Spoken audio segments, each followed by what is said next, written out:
Sid and Ovi battle one more time this season. The Canes and Sens play a wild one, and we had a bunch of rookies scoring goals in their first NHL games. We recap the night in the NHL and the last day of the NHL regular season right now on Locked On NHL Game Night. When that final horn sounds, you know it's time for Locked On NHL Game Night. All the post-game reactions to every game across the league, every single night, with insights only the hosts at Locked On can provide. Prepare to experience game day reactions like never before. Only on Locked On NHL Game Night.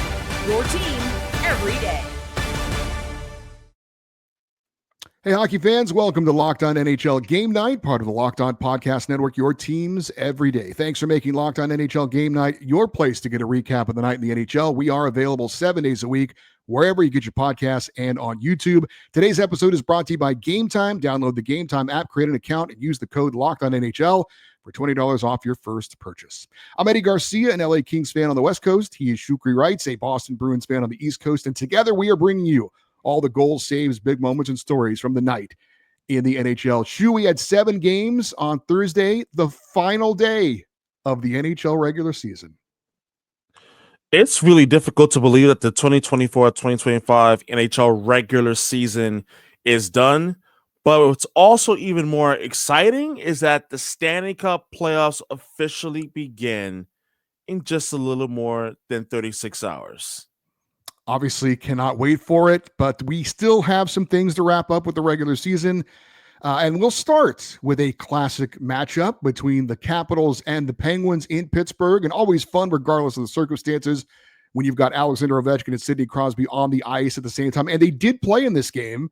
Washington, in the end, falls in this one by a score of 5-2. Let's get a report on the game from our local expert, the host of Locked On Capitals. The Capitals fall in the regular season finale to the Penguins. Hi, this is Dan Homey of Locked On Capitals. Well, the Caps fall to the Pens by a score of 5-2, but ultimately that's okay. Give those Penguins players something to smile about. It is going to be another long summer for them. As far as the Capitals are concerned, they have some meaningful hockey to play this spring and summer, but the Capitals were without some big players. Carly, Roy, Marty, Pro, and LT were not in the game. And ultimately, I don't think the Capitals were really too checked in on this game. I think they have their mindset already for the playoffs starting on Monday. And Clay Stevenson making his NHL debut, making 33 saves. You look at the score thinking it was a bad outing by him, but quite the contrary. The defense hung him out to dry. As far as the offense, the Capitals did get a great goal by Connor McMichael, and Alex Ovechkin scores number 897. It gets real on Monday. Capitals, Canadians, let's go Caps. All right, thanks to Dan Holme, your host of Locked On Capitals. And Shu, he did talk about goaltending. They called up a kid from the AHL to play, Clay Stevenson, who can always say, I played with Alexander Ovechkin and I played against Sidney Crosby. We're going to talk about those two guys a little bit more coming up. But I wanted to ask you about the Caps goaltending situation. Logan Thompson has had a phenomenal year. He could be a Vezina Trophy finalist, but he hasn't played in a while now. Missed the last 7 games of the regular season. The Caps were 3-4 over those final 7 games for what that's worth. If he can't go to start the playoffs or at some point soon in the playoffs, how concerned are you with Charlie Lindgren in net for Washington? Very concerned. And I think that when you talk about the health of the goaltending situation for the Washington Capitals, like it's alarming when you think about like who could potentially be starting in game number 1. But look, I think right now the injury situation between Charlie Lindgren and as well for Logan Thompson, it can give someone, like for example, as you talked about, Clay Stevenson, an opportunity to step up. But right now, if you're the Capitals, like this was like kind of like your worst nightmare come to realization in terms of the health of key important players that have been a vital part of your success this past season. So if you're the Capitals, I think you're looking at this and saying, okay, we're about to find out exactly who do you have in Clay Stevenson and potentially see where it goes from there, because there's no telling as it pertains to like when Logan Thompson may return and like even though Charlie Lindgren is stepping up to start games, but right now like it is a big question mark. There's no other way to really sugarcoat it. Yeah, they haven't said Logan Thompson's not going to start game 1, but it seems pretty difficult to think a guy is going to miss Unlikely. several weeks and then just jump right into playoff action. I got to imagine Charlie Lindgren will at least start, and then maybe Logan Thompson comes in if necessary as the series against Montreal goes along. I did want to talk to you about Alexander Ovechkin and Sidney Crosby. It has been an amazing season for both of those guys. Yeah. The careers are not over yet, but just looking back on what they've meant to the NHL, Ovechkin obviously passes Gretzky for the goal scoring record. Crosby passed Gretzky for the most average points per game over his career. Just amazing. They come into the league together. They kind of start off as rivals. It's even kind of I'm old enough to remember Magic and Bird. I think there's actually some similarities there. Two very different people, but amazing, amazing players, future Hall of Famers. And it's been, it's like I said, it's not over yet, but we can see the finish line, and it's been a privilege watching those two guys do what they've done over their amazing careers. I mean, it's been nothing short of just incredible. And you're fortunate to have gotten to watch Magic and Bird in their primes, especially when the Celtics and Lakers rivalry heated up in the 1980s. I'm a bit on the younger side, so I didn't get a chance to live through that. But I did get the chance to live through Ovechkin and Crosby. I mean, if ESPN 30 for 30 hasn't come out with a docuseries on that, they probably should do so within the next year or two, because this entire era of NHL hockey, having those two superstars come into the league around the same time, has been nothing short of historic, incredible, and something that, dare I say, I don't think we're going to ever see that again. And I'll even go even a step further. This is exactly what the NHL needed when they were coming out of the lockout to start the 2005-2006 season. And the pressure, I must also add, that especially Crosby in particular, he was carrying, not only in terms of him and Ovechkin being the faces of the league, but especially Crosby to help resuscitate a proud franchise in the Pittsburgh Penguins that was struggling. That is even more remarkable in itself. So I do think that ultimately, when you look back on the 20-year journey of both Ovechkin and Crosby, you're going to look back and say, wow, because here's what's crazy about it. Crosby won 3 Stanley Cups. Ovechkin won 1. Every single one of those cups combined 4, they had to go through each other in order to win every single one of those cups. That's the amazing part. And we're going to look back in every playoff series that those two players played against each other. We'll look back on it fondly, because those were seminal moments in NHL history. And kind of like Magic and Larry, I mean, two different people. You look at Sid, very composed. He doesn't give you much. Ovechkin, exuberant. He's out there. His emotions are on his sleeve. But in the end, as time went along, they were rivals. But I think they both have come to really appreciate one another and really respect one another as well, kind of like Magic and Bird did as well. So Ovi's under contract for 1 more year. We're going to see him get to 900 goals. He did score a goal, as you heard Dan say, so he's 3 away from 900. That'll happen next year. But 1 more contract for him. He's 39 years old. There has been talk about him, and he's brought it up that maybe when his contract is over, he goes back to Russia, plays a few years, and then calls it a career. Yeah. Sid's under contract for 2 more years. He's 37. He's not showing any signs of slowing down. Neither is Ovi. It would be nice if they both went out the same time. I don't know if that's going to happen or not. But again, just so awesome to see these two guys on the ice together one last time. And next year, like I said, it's a final year for Ovi and his contract. If you get a chance to go out and see one of these guys play, it's not going to be forever, right? It's coming to an end soon. Get out there and see these two legends play while you can.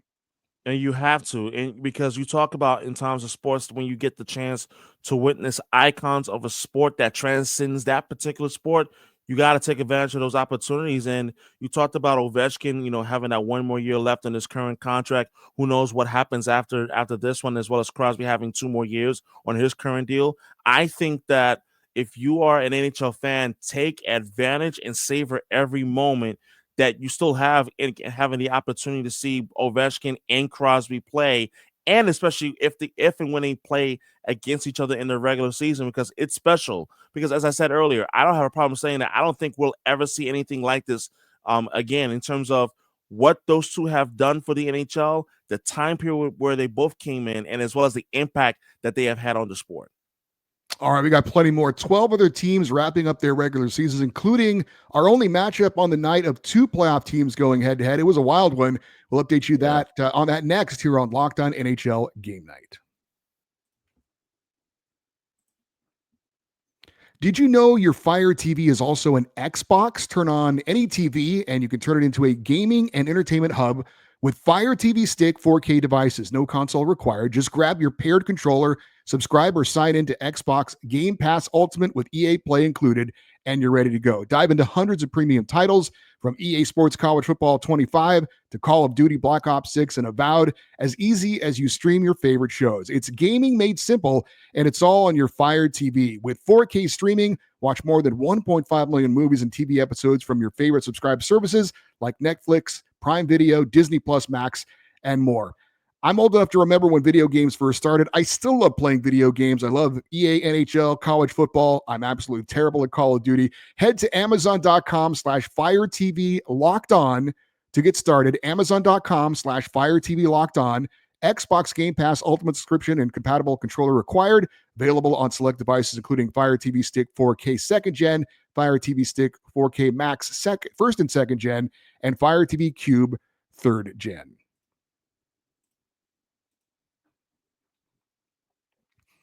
All right, let's get into our wildest game of the day, and it was a battle of 2 teams that will be in the playoffs. We had the Hurricanes in Ottawa to take on the Senators. In the end, Ottawa pulls out a 7-5 victory. Let's start with a report from one of our local experts, the winning team, the host of Locked On Senators. What a wild way for the Ottawa Senators to finish Game 82 of the regular season with a 7-5 win over the Carolina Hurricanes. I'm Brandon Pillar from the Locked On Senators podcast, and this game started off great for the Sens, a 3-0 lead, but then the Carolina Hurricanes storm back with 5 unanswered goals, but the Sens ultimately get 4 straight goals of their own, and that leads them to the 7-5 victory. Drake Batherson, first star of the game with 2 goals and an assist. Adam Gaudette with 2 goals, and Tim Stützle with the goal and 2 assists as well. But it wasn't all great news as Brady Tkachuk was high-sticked in the face and led the game, did not come back. Hopefully, just for precautionary reasons, because the next game this team will play will be Game 1 of Round 1 of the Stanley Cup playoffs. Battle of Ontario is next. Thanks to Brandon Pillar, one of the co-hosts of Locked On Senators. Really surprised Brady Tkachuk played in this game after sitting out all those games after getting hurt in the Four Nations. I guess he asked to get in one game, right, to kind of not have playoff hockey be his first game, but it almost cost him. Hopefully he's okay, but that was surprising to see that he was in the lineup in this one. You know, I was surprised myself, but I understood why Brady Tkachuk asked to play in one game, and it was for conditioning purposes. I mean, he had been out for quite some time, especially since the Four Nations tournament. But Brady Tkachuk did say after the game, he said, "quote took a couple of sticks to the face. The plan was I wasn't going to play much tonight, just to get the legs underneath him." So to see him out there get the conditioning in was critical, and I had absolutely no problem with it. But I will also tell you this, though, it wasn't the Senators' best game. But you talk about continuing to find ways to win, and I mean, you talk about an explosive offensive performance, most notably by Drake Batherson and as well as Adam Gaudette, both having 2 goals apiece. And I thought that this game was pretty much an indicative of how this Senators team continued to push through, even through the end of the season, continuing to find ways to get wins and points in the standings. Mentioned the Hurricanes also going into the postseason. Let's get a report from their side of things from their host of Locked On Hurricanes. The Carolina Hurricanes regular season is now over after losing 7-5 to the Ottawa Senators. An absolutely insane game for Game 82. Got goals from Andrei Svechnikov, which was very huge. Jesperi Kotkaniemi, Jack Roslovic, who were all very much needed for ones of their own. Even Tyson Jost went back-to-back with goals. But the one that was important, how about Skylar Brandamore getting his first NHL goal in Game 82? You'll love to see it. In the same barn where Rod Brindamore got .1000. That being said, now all eyes turn to Sunday as Game 1, Round 1 of the NHL playoffs begin for the Hurricanes against the New Jersey Devils on Sunday at 3 p.m. Eastern. It's going to be a fun game. Luckily, the playoffs are here. No more regular season. Now it's on to the next phase. Buckle up because the playoffs are just beginning. Looking forward to it. And thanks to Zach Martin from the host of Locked On Hurricanes. Yeah, he mentioned it. Rod Brindamore's son, who he's coaching, gets his first NHL goal. Obviously, a very special moment there. We talked about goaltending earlier with Washington.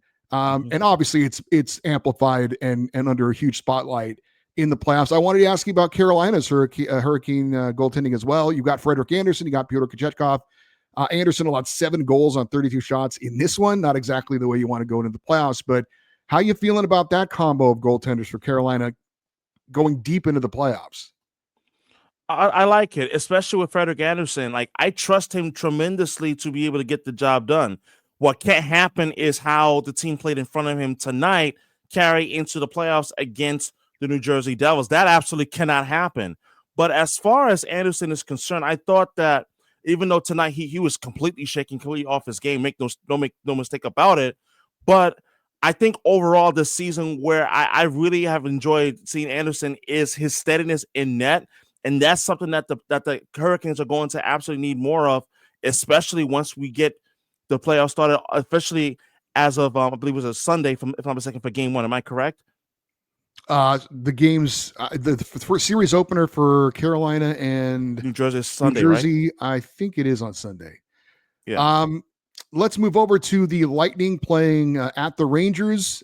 Certainly 2 teams and 2 organizations seemingly in very different places right now. Obviously, the Lightning, a strong Stanley Cup contender, taking on a Rangers team that had a very disappointing season, to say the least. In the end, the Rangers get a 4-0 shutout win. Igor Shesterkin, 27 saves in net. Mika Zibanejad had a couple of goals. So they end it on a nice note, but a lot of things went wrong for the Rangers, and there'll be repercussions of that going forward. Let's focus for the moment, though, on the Tampa Bay Lightning. Nikita Kucherov going to end as the goal-scoring champion in this one. Not the goal-scoring champion, I should say the points champion. He's going to win Art Ross Trophy as the scoring champion on the season. He's right there in the mix for an MVP season. You've also got, 4 players who scored 35 goals or more. Tampa Bay loaded and looking for a deep run in the playoffs this year. I think they're going to go on a potential deep run, especially with the way that you see how this team has been constructed. And I think that the dark horse for the Tampa Bay Lightning for me isn't necessarily Kucherov, but I think it's Jake Guentzel. His first season with the Tampa Bay Lightning has been an absolute success. And having him as a weapon, especially offensively on this Lightning team, is going to be a big difference if they hope to get past the Florida Panthers in round number 1, which is going to be a massive test against the defending Stanley Cup champions. So I think it's going to be really interesting to see how it all plays out in terms of that series, but especially seeing how Kucherov carries his play into the playoffs alongside with Jake Guentzel as well. And in conclusion, there's no secrets between those 2 teams. Even though the Lightning lost tonight against the New York Rangers, not worried about that. But looking ahead to the playoffs, I think it's going to be fascinating to see how the coaching between John Cooper and as well as Paul Maurice play out in terms of a chess match. And the Rangers had a bad season, but it ended on a little bit of a high note. Not just the win, but their longtime TV voice, Sam Rosen, his final game, sees a win. All the players wore number 40 jerseys with the Rosen on the back for his 40 years calling games for the New York Rangers. A bad season, but a great announcer, Sam Rosen, calling his final game in New York. As someone who grew up in New York myself, born and raised, Sam Rosen represented the New York Rangers. He represented the voice of New York Rangers hockey in New York City and across the New York metropolitan area. And tonight was a very special and a very bittersweet moment and occasion for the New York Rangers and as well as for MSG, in which that after 40 years, Sam Rosen is hanging it up. It's the end of an era in New York, especially for the New York Rangers, where for 40 years, Sam Rosen's iconic voice was behind the mic. And I think that even though the great Kenny Albert, the longtime NHL voice on TNT and before that on NBC Sports, and as well as a longtime radio voice of the Rangers taking over, but I do think that tonight it was all about Rosen, and he did a phenomenal job honoring him. Before the game, the players were in the Rosen 40 jersey and warm-ups, and as well as throughout the telecast tonight. And I think, Sam Rosen, forever will be remembered, forever will be cherished. He's already in the Hockey Hall of Fame and deservedly so. But he is going to be sorely missed in New York City. Make no mistake about it. We also have the Red Wings in Toronto to take on the Maple Leafs. Always special when a couple of original six teams get together. In the end, a dramatic win for the team that Shukri Wrights has picked to win the Stanley Cup this year. That's the Toronto Maple Leafs.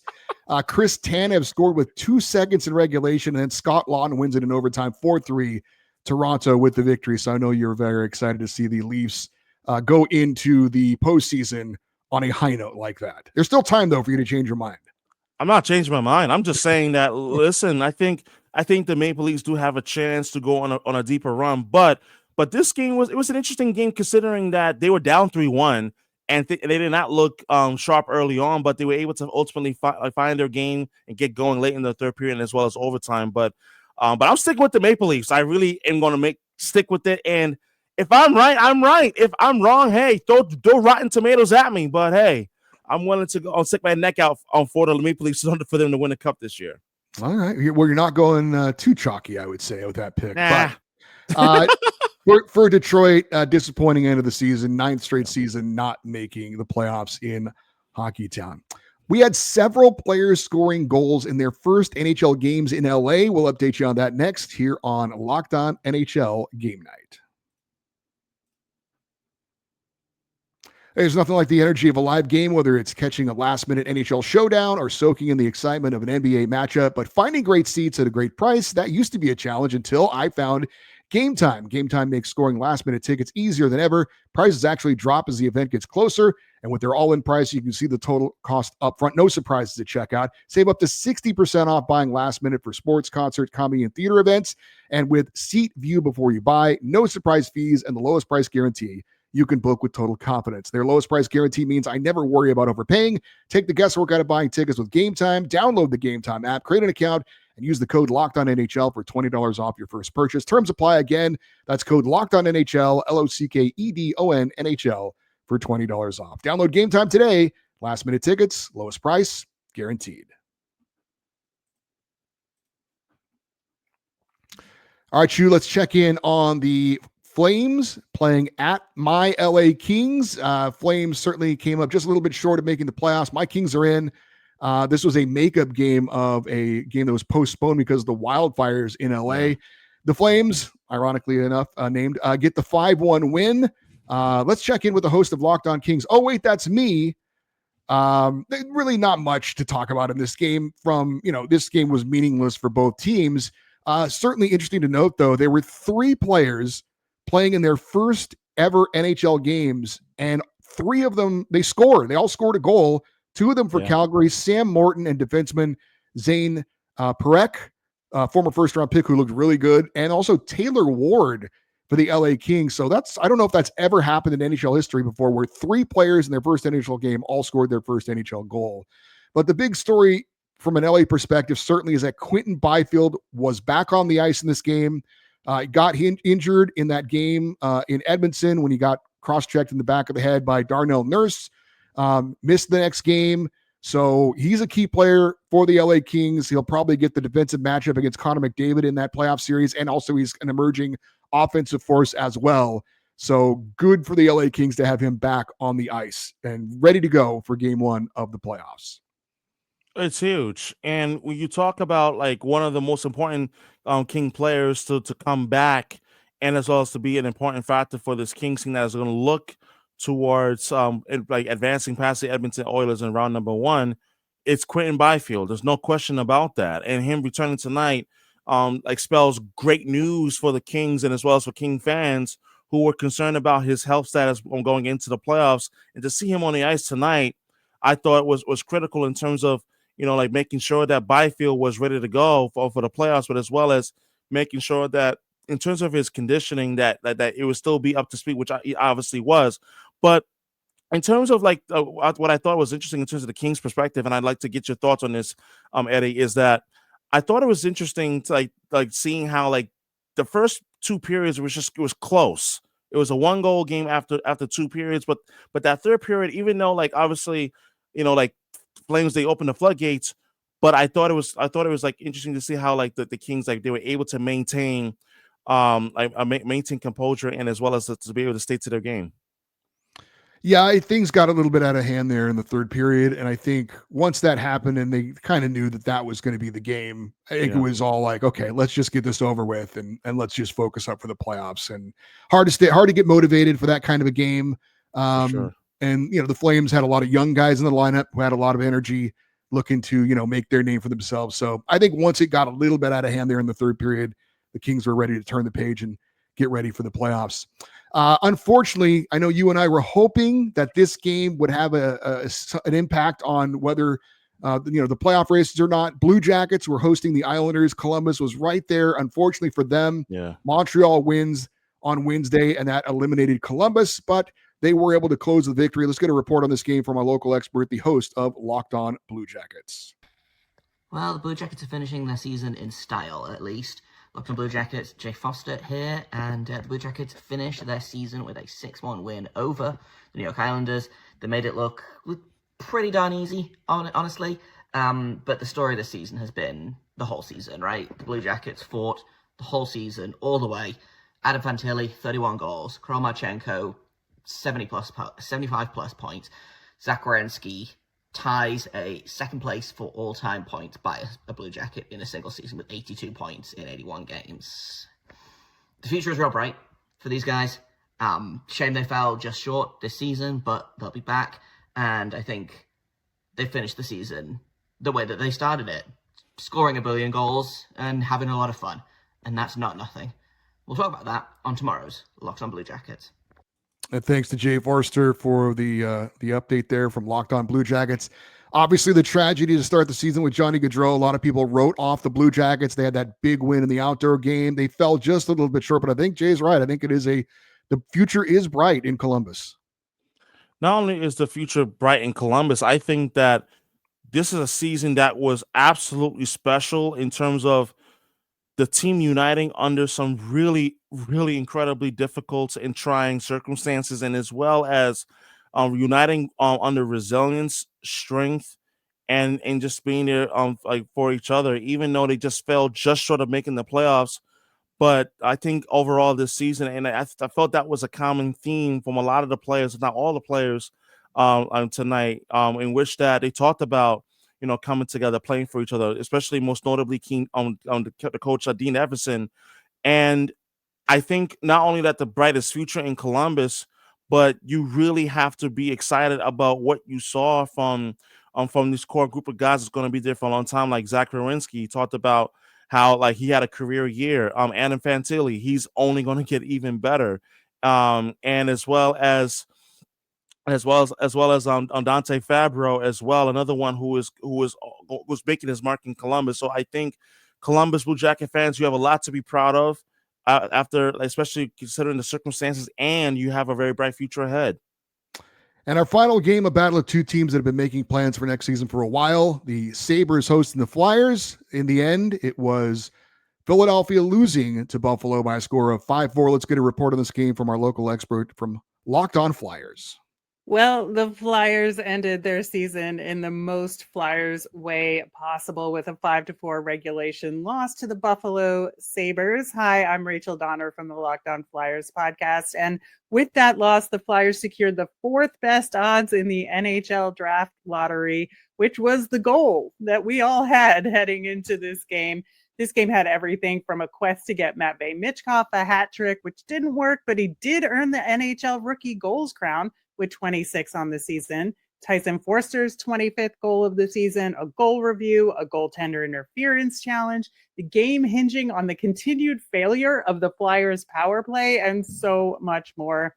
That's all she wrote on the 2024-25 season, but we'll dig into the future of this team all summer long on the Locked On Flyers podcast. And thanks to Rachel Donner, one of the co-hosts of Locked On Flyers, for that report. So Philadelphia, certainly going to be an interesting offseason for them. They're going to be looking for a new head coach. Yeah. I know Rick Tockett's name has come up a lot, who's obviously in Vancouver right now. But, I don't know if it's going to be, Black Friday in the NHL. We see that in the NFL, right? On Black Monday, when all the coaches get let go. But I know your Bruins are looking for a new head coach. Philadelphia, depending on what happens with Rick Tocchet, maybe Vancouver needs a new head coach. Chicago needs a new head coach. And I don't know, maybe Pittsburgh, Mike Sullivan, he was not hired by Kyle Dubas there in Pittsburgh. Maybe he wants his own guy. So there are going to be some coaching changes for sure coming up here pretty soon for a few teams in the NHL.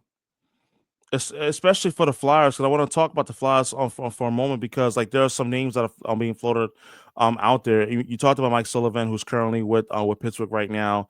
That there's some whispers about Peter Laviolette, even though he's still under contract with the New York Rangers right now. We'll have to wait and see how that on how that situation like pans out. But I do think that the Flyers are going to have to make the right decision for this organization in terms of not just thinking in terms of we're currently in a rebuild right now, but helping get this team to the next level where they're trying to go. It's not as if that this team didn't have the horses to compete this season, but I do think they need a voice that's going to help steer the ship in the direction where they need to be competing for the Stanley Cup playoffs. So I do think they're going to have some decisions to make. I mean, Tocchet is one of you mentioned who's with Vancouver right now. We'll have to see how that pans out. But as well as like Jay Woodcroft is another name that I think that could potentially be considered for the head coaching vacancy with the Philadelphia Flyers. But it's going to be interesting to see how it all pans out, and the philosophy that is going to be exuded forward by General Manager Danny Briere and as well as the team president Keith Jones.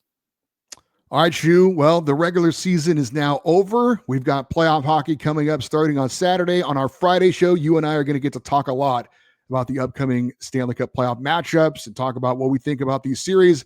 Looking forward to that. That'll do it for this episode of Locked On NHL Game Night. You got a taste of some of our local experts. Make sure you check out the Locked On show of your favorite NHL team. They will keep you updated. They are your team every day, giving you the updates. I'm Eddie Garcia. He's Shukri Wrights. Thanks for listening and watching Locked On NHL Game Night, part of the Locked On Podcast Network, your teams every day.